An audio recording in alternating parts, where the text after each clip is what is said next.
France. There's a story they tell about France, which is a little bit of a naughty story, and that is that when the world was created and France was made so beautiful, the other countries went to God and say, "Why did you put all these beautiful things in France and leave us a little bit short-handed?" You see, and so the Lord thought about this for a moment, and he said, "Well, in that case, I'll equal things up." He says, "I'll create the French." So. Now, that's very unkind on the French because they've got they have remarkable qualities but they're different. We're all different. I mean, the idea of thinking that we're all the same because we're human beings, because we look alike. I mean, this is one of the amazing mistakes of Europe. You Europe will never work. You'll never make a German out of a Greek or a Norwegian out of a Portuguese. I mean, they're totally, totally different people, totally Yeah, different yeah. approach to life. It's a failed experiment, and the beauty of Europe was in our differences. You can't just put everybody into one mold and expect them to react in the same way. Now, Never. you're from Northern England, and we still talk about the North-South divide here. Is that true of France, North-South? There's a distinct divide in France between the big cities and the country. There's been a demographic shift over the past, well, since World War II, to people moving to the big cities, the new professions, and certainly latterly with the information and the business, the computers and what have you. So young people tend to gravitate towards the major centers. So you've got this antipathy, which always did exist between rural France and urban France. And so that's the big difference. It's not so much north and south. There are regional differences where people try to protect their own um, individual interests. But no, I wouldn't say there's any antipathy between the north and the south. But then again, Keith, I'm not sure that I really felt there was one in England. As a northerner, when I went to the south, and it was when I went in the army, I didn't feel that I was out of place. I felt quite at home um, in England. And England is too small, I think, to have truly in-depth regional animosities, and we're a fairly mobile population in Britain. So I never experienced what you just mentioned, the north-south divide. Uh, the No, I feel that we talk a lot about that, but I've never really seen evidence of it. Well, on a social level, personal level, I must say that I agree with you. That is, for instance, the mayor of Manchester and the mayor of Liverpool would say it's economic, and that's why they tried to build this super duper rail link. To try and what do they call it? The leveling up policy. Yes. And I mean, you've got an excellent train system in France, have you not? The high-speed train system is very good. The local train system is a little bit wobbly. Well, not wobbly. It's very, very mechanically. It's very sound, but it's limited. And France, in terms of communications, both by rail and road, suffers from being north-south on a north-south axis. There are very few transversal routes, either by rail or by road in France. They're trying to rectify that with the motorway system, with some success. But if you want to go anywhere specifically, very often you've got to head up to Paris and then head back down again to wherever you want to go if you're wanting to cross the country. The problem is exacerbated certainly by the high central plateau, which is called the Massif Central, which is in the lower half of France. And that's difficult to get major roads through. It was quite a fight to get the A20, the autoroute 20 through there. So most lines of communication in France tend to come down from Paris towards Orléans, then split left and right to go either side of this huge geographical impediment, which you find the Massif Central further down. And then you get some transversal lines. But it's not easy to travel. You can travel north-south in France quite easily and very well with the rails and the road. But traveling across France is tricky. It takes a lot of time and some hilly country.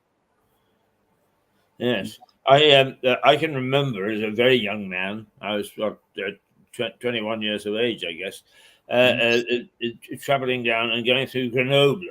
Yes. I was really quite fascinated by this town set in the mountains. Oh, it is. The Romans had built sort of fortresses way, way up. God, it would have defied even modern civil engineers. It's quite incredible and quite fascinating. Oh, indeed, indeed, and of course, Grenoble is an amazing city to see with these huge rock formations. When you just wonder nature went wild, and Yes, you just see indeed.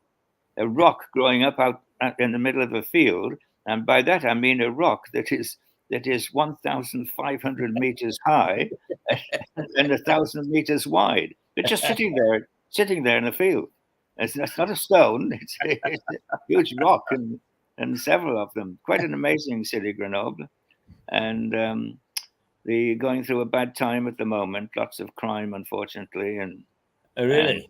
yeah. So some of the major urban centres in France are suffering terribly from. There are lots of no-go areas. There are about 60 uh, at least no-go areas in major French cities where even the police can't go. Really? Oh, yes. Is that anything to do with what we were talking about earlier? That the police tend not to be practical anymore. Well, the police, when I say no-go areas, the police can't go. They can go if they go in force. But if you had a couple of bobbies or gendarmes, as we call them, just wandered into these quarters, I mean, they're taking their lives into their hands. And they would either be chased out or if they try to defend themselves, they'd be the guilty ones for causing social unrest. And so, no, it's some of the city centres, or not city centres, city suburbs almost, in the major French towns have become no-go areas, and where the gangs rule, and it's funny in a way. Sometimes these drug gangs set up social institutions and help young people who in need of social care, and as they try to respectabilize themselves. But it's a weird sort of, it's almost a two-level society that's happening in some of the big cities, and particularly in big cities which have been taken over by I won't get into the right or left argument here, and into the social do-gooder type of mayor, the ecologists, and there's people who want to provide social services and want everybody else to pay for it, and so there's very little discipline in these towns. It's going to be very difficult to bring these no-go areas back into mainstream life. I don't know how they're going to do it. In fact, without there being a very much of a swing to the right in politics, which of course is happening in Europe. There is a swing to the right in European politics, pretty much all over. France is headed down that track. There's a good chance that Marine Le Pen will be elected next time around, or somebody like her, and they will either have to compromise on their values, what they consider their values, or there'll be an almighty clash. And I think it could lead to a lot of social unrest in future years. It's very interesting what you say, because I've been watching particularly Suella Braverman in Britain. don't know the lady well enough to know whether I would approve of her politics, but she is certainly outspoken and calling a spade, and a lot of things that people wouldn't talk about, sort of social issues which are just unsupportable. We mustn't put up barriers to stop people landing from little crafts and so on. Mm-hmm. The sort of things that are upsetting the populace, but politicians are afraid to tackle, and she's tackling them. So whether she's going to be another Marine Le Pen, I don't have no idea. But No, what was her name again? Suella Suella Braverman. Oh yes, yes, I know. yes. Yeah, the Home Secretary. Yeah. Mm-hmm. Yeah, and it is interesting, isn't it? Is that in your country and mine or ours, it's the ladies that are being outspoken. Well, that's right. And Suella Braverman, and of course, Priti Patel is the same. I think she's got the same mindset. Yes. Somebody who is more moderate but just as firm, I think, is going to be Kemi. What's her name? Badenoch, is it? I forget. Oh yes, yes. Yes. I think she's probably the next leader of the Conservative Party when I view politics from this side of the water. But there's going to be a period of the Conservative Party in the wilderness, that's for sure. Yes, there is.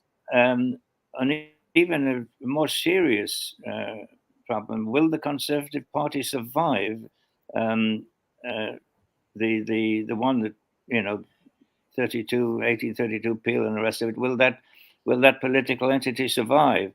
And it's very doubtful if it will. If, for instance, Farage and a few more like him got behind Bryce and really provided a conservative, in big letters, alternative to what the conservative and small c conservatives, almost left-wing conservatives that are in power now, if they provide an alternative for the silent majority, it could be the end of the Conservative Party. That's my reading of the situation. Well, but again, I'm not an expert, but it's very interesting. See those dynamics at play. Yeah, it's very, very interesting that 4 years ago in this district, there's only 100,000 people, so we won't read a great deal into it, but it was dominated by the Conservatives and had been for a long period of time. Mm-hmm. They don't exist. They were wiped out at the last election. Mm-hmm. So if that was reflected across the country, the Conservatives, as they are presently constituted, are in a tough place. Well, one of the big mistakes we make, though, is we talk about the Conservatives, but we're not talking about conservative thinking. That's right. I think Britain as a nation has outgrown extreme socialism and has become a naturally conservative nation. There is a natural audience for conservative policies, but the Conservative Party that we have at the moment is not providing those policies. It's not listening to the people, and it will get thrown out, and rightly so. I mean, yes. A bunch of losers, as far as I can see. Many parties have to go through a cleansing period, don't they? Absolutely, and the Conservative Parliamentary Conservative Party is so out of tune with the conservative nature of the middle of the road voter, and not necessarily a right wing voter, but just a middle of the road voter. That they just lost it. They're not even close. I can't see any difference between the Socialist Party and the Conservative Party at the moment in Britain.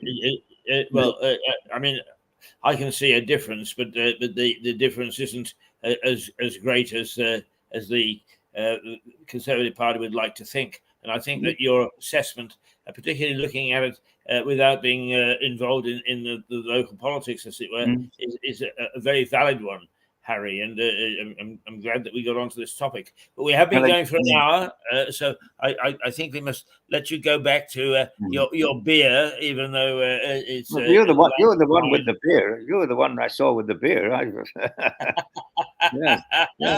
Yeah. Now let's see. It's next week that you're not available? And if I can move my medical appointment, maybe I could move that too. Medical appointment, I'll be available, but I'll let you know during the week.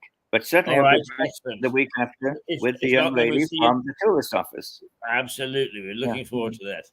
Okay, Okay, Harry. Joe. Thanks for a fascinating morning, and you. it's the sort of thing that I'm pleased that these sort of sessions turn into, because I think insight is one of the things that we can, through a small television station such as this, impart, and it is a very important element in any country's political and social and economic development. So, God bless you, my son.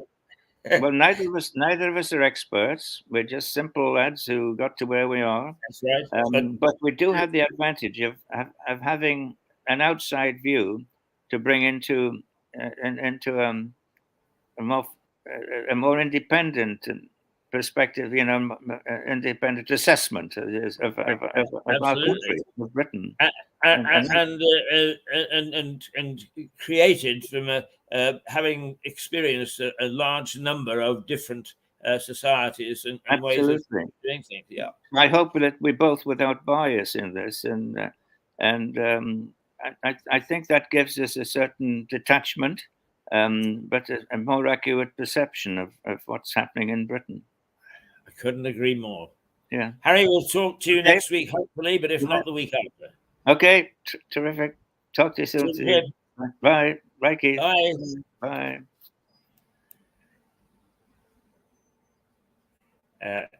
There we go. And now we'll clear the decks, because Liza Page is up next, and here she is. So we take a break for about 2 minutes or 3 minutes, and then we'll be back with Liza. So where are we? This is where we are.